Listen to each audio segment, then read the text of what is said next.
Assalamualaikum warahmatullahi wabarakatuh. Jumpa lagi bersama saya Ernawati SPD.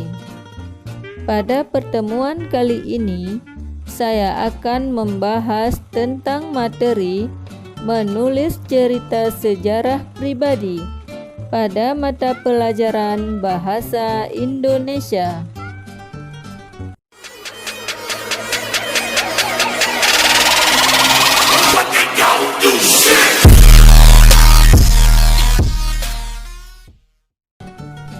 Tentunya kamu ingin dapat menulis cerita sejarah yang menarik, bukan?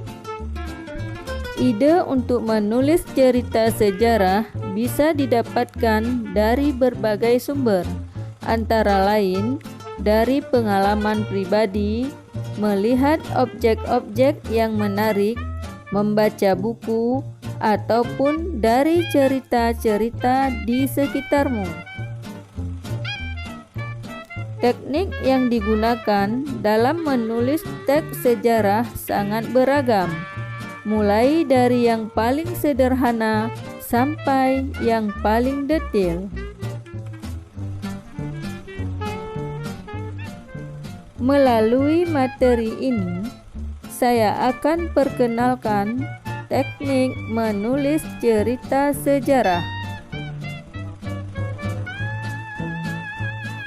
Langkah-langkah menulis cerita sejarah adalah sebagai berikut.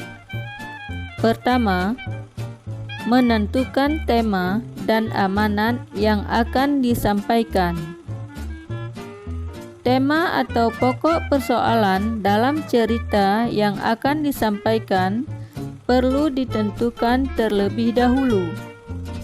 Dengan menentukan tema, dapat diketahui pula amanat yang hendak disampaikan penulisnya. Jika tema dan amanat sudah ditentukan, cerita sejarah mulai dapat dibuat draftnya. Kedua, menetapkan sasaran pembaca. Pembaca yang berbeda menjadikan teknik penyampaian teks berbeda pula. Kosakata yang dipilih disesuaikan dengan tingkat pemahaman pembaca. Jika sasaran pembacanya anak-anak, tentunya penyampaian yang tepat adalah dengan menggunakan bahasa bergambar. Untuk remaja, gunakan kalimat-kalimat yang populer. Ketiga, merancang peristiwa-peristiwa utama yang akan ditampilkan dalam bentuk skema alur. Peristiwa-peristiwa yang dimaksud adalah jika cerita berbentuk narasi fiksi. Jika cerita berbentuk sejarah fakta, tentunya peristiwa itu langsung dianalisis menggunakan tahapan-tahapan yang runtut. Keempat, membagi peristiwa utama ke dalam bagian awal, perkembangan, dan akhir cerita. Peristiwa utama atau pokok yang dipaparkan dikelompokkan ke dalam bagian awal, perkembangan, dan akhir cerita. Bagian awal lebih mengedepankan paparan. Di bagian perkembangan, biasanya sudah mulai terlihat adanya konflik. Sedangkan akhir cerita biasanya menampilkan hikmah cerita tertentu untuk diteladani. Kelima, memerinci peristiwa-peristiwa utama ke dalam detail-detail peristiwa sebagai pendukung cerita. Peristiwa-peristiwa utama dijelaskan dengan bagian-bagian pendukung cerita. Dengan penjelasan itu, bagian-bagian pokok menjadi lebih detail. Jika perlu, Contoh atau gambaran-gambaran penjelas juga dapat dicantumkan. Keenam, menyusun tokoh dan perwatakan, latar, dan sudut pandang. Tokoh perlu ditentukan mulai dari pemberian nama tokoh, perwatakan, sampai dukungan cerita yang hendak ditampilkan. Latar waktu dan tempat juga menjadi pertimbangan. Sudut pandang dibuat untuk menyempurnakan cerita sejarah yang sedang dibuat.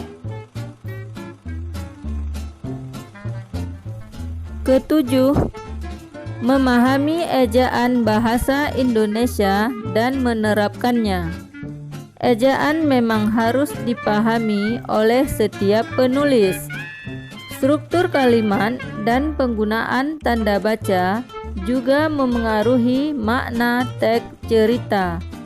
Kalimat yang berbelit-belit menjadikan teks susah untuk difahami, yang pada akhirnya membuat pembaca bosan.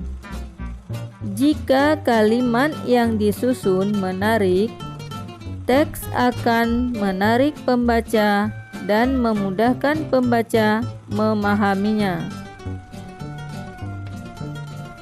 8.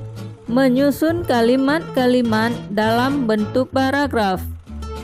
Kalimat-kalimat dari draft disusun menjadi sebuah paragraf. Tentunya, paragraf yang sesuai dengan format cerita. Format cerita itu dapat berupa kalimat langsung dengan sudut pandang tertentu, atau dapat pula dengan kalimat yang tidak langsung.